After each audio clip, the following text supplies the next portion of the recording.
Hey guys, happy Mother's Day. Jessie here from Tonkadale. We're planting with purpose this year, and today we're talking about annuals and herbs that pollinators love, just like your mama.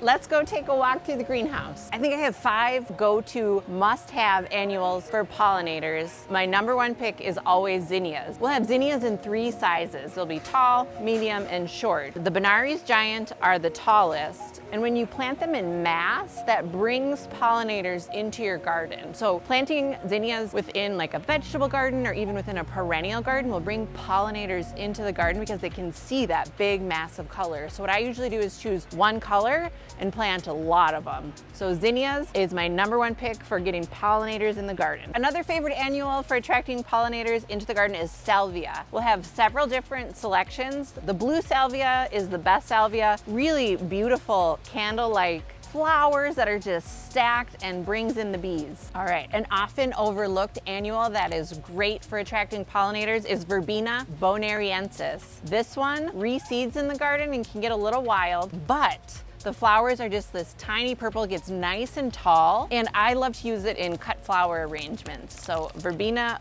bonariensis is one I plant every single year. Next on my list is lantana. I think it smells amazing. It does great in full sun, great bordering a garden or in containers. And my 2 favorite colors are the bandana cherry sunrise, and this year we brought back bandana rose. Full sun, hot, tropical color all season long, and it'll bring in our pollinator pals. One you may not have heard of is heliotrope. Heliotrope has these big purple flowers that smell amazing. It's a great landing pad for butterflies, and hummingbirds even dig on this. Check out heliotrope for the garden or even for your sunny patio pots. Now we're in the herb section. An often overlooked herb is actually borage. This gets really nice and big. It's a great companion plant for tomatoes, and it has beautiful blue star-shaped flowers that pollinators love. And the leaves taste like cucumbers.